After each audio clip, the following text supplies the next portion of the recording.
हम चाहते हैं, आप लोग यह सोचते होंगे कि विधान पार्षद बनने से, और यही विधान पार्षद बना दिए और हम लोग आराम से बैठ गए, आइए अकेले लड़ाई लड़ लेगा, कुछ नहीं होगा। और सदन के अंदर लड़ाई से कुछ नहीं होता है। सदन के अंदर वहाँ गोल गोल घुमाता है। सभापति जो कहेंगे उसी के इर्द गिर्द सबको घूमना पड़ेगा। सभापति टाइम नहीं देंगे, आप हल्ला करते रह जाइएगा, माइक के स्विच ऑफ कर देगा, तो वहाँ कुछ नहीं होगा। लड़ना आपको है। हाँ, आपकी आवाज़ अब दूर तक गूंजेगी, क्योंकि आपका प्रतिनिधि है। जब मैं बोलूँगा तो एक विधान पार्षद बोलेगा तो उसकी बात को तवज्जो दी जाएगी, लेकिन लड़ना आप ही को होगा। मैं चाहता हूँ कि अभी 6 लाख लोग हम लोग हैं पूरे बिहार में, ये 6 लाख लोग में से कम 5 लाख लोग एक दिन गांधी मैदान में जुट जाइए, क्योंकि आपने जो परिणाम यहाँ का दिया है, इस परिणाम के बाद में सभी लोग सोचने के लिए मजबूर हो गए हैं। तो एक दिन छुट्टी के दिन, ओपनिंग डे में नहीं, क्योंकि आंदोलन जब आप करते हैं तो आंदोलन करते हैं ओपनिंग डे में, कि जिस दिन सचिवालय खुला रहे। तो हम लोग को अब सचिवालय से क्या लेना देना है, बात तो कहीं से भी आवाज़ पहुँचेगी। तो हम चाहते हैं कि छुट्टी के दिन, ताकि हम लोग का छुट्टी कैंसिल नहीं करें, तो बात बात में छुट्टी कैंसिल कर देता है। तो एक दिन पटना में महाजुटान हो जाए, और महाजुटान करके और हम लोग को वहाँ से सीधा संदेश देना है कि हम तुमसे चांद तारा नहीं मांग रहे हैं, हम शांति सुकून की ज़िंदगी मांग रहे हैं, और तुम अगर हमें चैन से जीने नहीं दोगे तो हम तुम्हें चैन से मरने नहीं देंगे। सीधा सीधा संदेश। क्योंकि अभी जो होना है चुनाव, देखिए राजनीति के एक युग का अंत होने जा रहा है। मैं आपको बता रहा हूँ बहुत गंभीरतापूर्वक, इस बात को आप लोग समझिएगा। आप जिला की राजनीति से लेकर के और प्रदेश तक की राजनीति को देखिए। जो ट्रेडिशनल राजनीति जो चल रही है, अब बिहार में लोग जो हैं किसी को पसंद नहीं कर रहे हैं। कभी वो चिपक करके सरकार बनाते हैं, कभी ये चिपक के सरकार बनाते हैं, है नहीं। तो ये चिपका चिपकी की सरकार जो चल रही है, और जनता यहाँ से उब चुकी है, किसी को पसंद अब नहीं कर रही है। तो बिहार में एक नई राजनीति का अभ्युदय होने वाला है, और इसकी शुरुआत शिक्षक करेंगे, हमें विश्वास। आप लोग कहें पार्टी बनाने की भी कोई ज़रूरत नहीं है। हड़बड़ाइए नहीं। हम चाहते हैं पहले आपके अधिकारों की लड़ाई हो जाए, नौजवानों के अधिकार की लड़ाई हो जाए। जब लड़ाई हम लोग लड़ना शुरू करेंगे, अब लोग जातिवाद से ऊपर उठ रहे हैं, लोग पार्टी से ऊपर उठ रहे हैं, और बाहर निकलना भी पड़ेगा। नहीं निकलिएगा तो इसमें किसी में कोई अंतर नहीं है।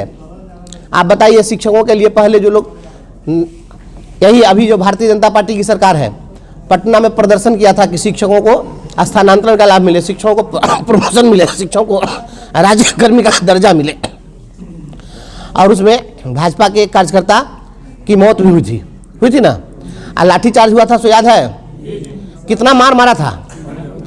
इनके सिगरीवाल साहब को माथा फोड़ दिया था मार के, इतना मार मारा। फिर उसी के साथ बैठ के सब सरकार बना लिया। इतनी बेशर्मी तो कहीं देख नहीं सकते हम तो बोलते हैं, हम ओपन बोलते हैं, कोई दिक्कत नहीं है। हमसे भाजपा के एक नेता सदन में मिले थे, मैं बैठा हुआ था उस दिन लॉबी में, तो उन्होंने कहा कि आप आ जाइए इधर। हम तो चाह ही रहे थे कि आप ही के साथ चले आवे, लेकिन हम सोच रहे हैं कि शिक्षक समाज जब हमसे पूछेगा कि यही ना भाजपा वाला सबको डेंगा के मारा था, यही जो है फिर सरकार में बैठा हुआ है, मार खा के सरकार बनाता है। पहले जो है इतना पानी पी के गाली दे रहा था मुख्यमंत्री को, अब जो है एकदम शरबत पी के बड़ाई कर रहा है। तो हम शिक्षकों को क्या कहेंगे? वो चुप हो गए। हम कहेंगे तो इस सवाल का जवाब हमको दे दीजिए, तो हम आप ही के साथ चलाते हैं। इधर से भी लोग आते हैं कि आप आइए, हम चाहते हैं कि आप आइए हमारे साथ। हमें भाई पहले तो आप ही सरकार थी, तो आपके शिक्षा मंत्री जी को जो है उनके सचिव को ही सचिवालय में घुसने पर रोक लगा दिया। अब शिक्षा मंत्री जी के सेक्रेटरी को घुसने पर रोक लगा दिया, तो आप बोल ही नहीं सके। आपके शिक्षा मंत्री का तो कलहर नहीं अलगता है, तो इस शिक्षक को आप क्या न्याय दे दीजिएगा? शिक्षा मंत्री को आप न्याय नहीं दे सके अपने पार्टी के, तो शिक्षक को क्या न्याय दे दीजिएगा? और 2 ही लोग बोले, 4 ही लोग बोले, अकेले ही बोले। एक नौकरशाह आया था मोगैम्बोगिरी करने के लिए, उसको साल भर विभाग में नहीं रहने दिया हल्ला करके। 10 महीना के अंदर भागना पड़ा ना उसको, 10 महीना के अंदर भगाए ना, और 10 महीना के अंदर भगाए। और हमने कहा कि ये पूरा लूट बाजारी का मास्टरमाइंड है, और आज इनके लूट की पोल खुल गई है। आज लूट की पोल खुल गई है ना। सारा शिक्षा विभाग का पदाधिकारी सब धन कुबेर सब बैठा हुआ है, सबकी जांच करा लीजिए। ऐसा बेशरम सब है, दिन भर शिक्षा का शोषण करता है, और लूट करके बड़ा बड़ा साम्राज्य खड़ा करता है। कोई यहाँ पर मंदिर बनवाता है, तो कोई वहाँ जगशाला बनवाता है, और बैठ करके प्रवचन करता है। इतना बड़ा बहुरूपिया तो आपको कहीं नहीं मिला पूरे वर्ल्ड में। शिक्षा विभाग में ऐसा बहुरूपिया सब है। और आपके यहाँ भी बहुत फर्जीवाड़ा हुआ है। शिवहर में भी प्रधानाध्यापकों का जाली दस्तखत मार के, फर्जी मुहर मार के और बिल वाउचर बहुत निकाला गया है। ऐसा हमारे संज्ञान में है। तो यहाँ के डीओ साहब और डीपीओ साहब आप भी सचेत हो जाइए। और जैसे ही मैं थोड़ा स्वस्थ होता हूँ, मैं आता हूँ शिवहर में। सप्ताह में हम सोचे हैं कि 2 दिन समय हम शिवहर और सीतामढ़ी के लिए हम 2 दिन समय देंगे सप्ताह में। हमारे पास कोई बिजनेस व्यापार नहीं है, हमको कोई बिजनेस नहीं करना है, हम आपके हैं, आपके लिए हैं। इसके अलावा दूसरा मेरा कोई जीवन का लक्ष्य नहीं है, हमको कुछ बिजनेस व्यापार करना भी नहीं। आप निश्चिंत रहिए, दरी चादर परमानेंट रहेगा हमारी गाड़ी में।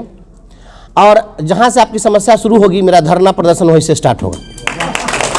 इसमें तनिक भी मत सोचिएगा कि विधान पार्षद हो गए, कोई नेता हो गए हैं। हमको कोई फ़ोन करके कहता है एमएलसी साहब, तो हमको असहज लगता है।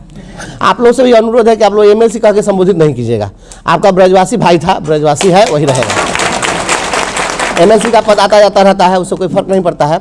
लेकिन हम चाहते हैं कि जितनी समस्या है, एक दिन गुरुजनों के दरबार में विधान पार्षद एक कार्यक्रम रख दिया जाए। मैं आता हूँ यहाँ पर, और शिक्षकों की जितनी समस्या है, सारी समस्याओं को लाइए। और शिक्षा विभाग के सारे पदाधिकारियों को हैंडओवर करेंगे, कहेंगे कि 15 दिन के अंदर सॉर्ट आउट करके और एक एक शिक्षक को बता दो कि इन समस्याओं का समाधान हो गया। किसी का वेतन है, एरियर है, किसी का कोई मैटरनिटी लीव है, किसी प्रकार का कोई फाइल है, और अगर उसको अनावश्यक डिले करके रखा है, उस किरानी को बैठ के नाप करके तब जाएंगे यहाँ से। तो यहाँ पर हम बैठ जाएंगे, और जब तक हम बुलाएंगे, आरडीडी को बुलाएंगे कि यहाँ पर आइए, मैं बैठा अनशन पर, मैं बैठूंगा धरना पर। हमारे शिक्षक नहीं बैठेंगे, शिक्षक स्कूल करेंगे और मैं बैठूंगा यहाँ पर, चिंता नहीं करिए। लेकिन अगर किसी शिक्षक का काम अगर लंबित कोई रखेगा, तो हमसे बुरा उसके लिए कोई नहीं होगा। अभी तक हमारे रौद्र रूप को नहीं देखा है। और जितने भी एक चीज़ और हम कहेंगे, हम यहाँ पर आए हैं, थोड़ा सा महसूस किए हैं, जिन लोगों ने वोट मुझे नहीं दिया है, आपको लगता है कि इन्होंने वोट नहीं दिया है, आपको लगता है कि सोशल मीडिया पर इन्होंने मेरी आलोचना की है, पहले सबसे पहले उन्हीं लोगों को माला पहनाइए, उन्हीं लोगों को पहले स्वागत करिए। किसी से कोई गिला शिकवा नहीं है। उनको हम पर विश्वास नहीं था, अब फिर से उनको विश्वास करने का मौका दीजिए। जो वोट नहीं दिए हमको, उनको किसी प्रकार की कोई नाराज़गी रही होगी, तो नाराज़गी रही है तो हम नहीं चाहते हैं कि नाराज़गी हमेशा बनी रहे, नाराज़गी दूर भी होनी चाहिए। हमारे लिए सभी लोग सम्मानित हैं, और जो वोट नहीं दिए हैं, आज के डेट में सभी लोग पश्चाताप कर रहे हैं कि हमने गलत किया, उसको वोट देना चाहिए। इसलिए किन्हीं को कोई जातिगत बात सिखा दिया, किसी को कोई पार्टीगत बात सिखा दिया, किसी से कोई हमको, जितने संगठन के लोग हैं सभी लोगों को कहिए। और एक बात और कहेंगे, देखिए जितने भी हमारे यहाँ लोग बैठे हुए प्रतिनिधि लोग, आप लोगों से भी हाथ जोड़ के एक आग्रह है, अगर कोई भी साथी ऑफिस में किसी पदाधिकारी के साथ अच्छी बॉन्डिंग बना करके कुछ हेरा फेरी में रहते हैं, तो काइंडली आप लोग इसका धंधा छोड़ दीजिए।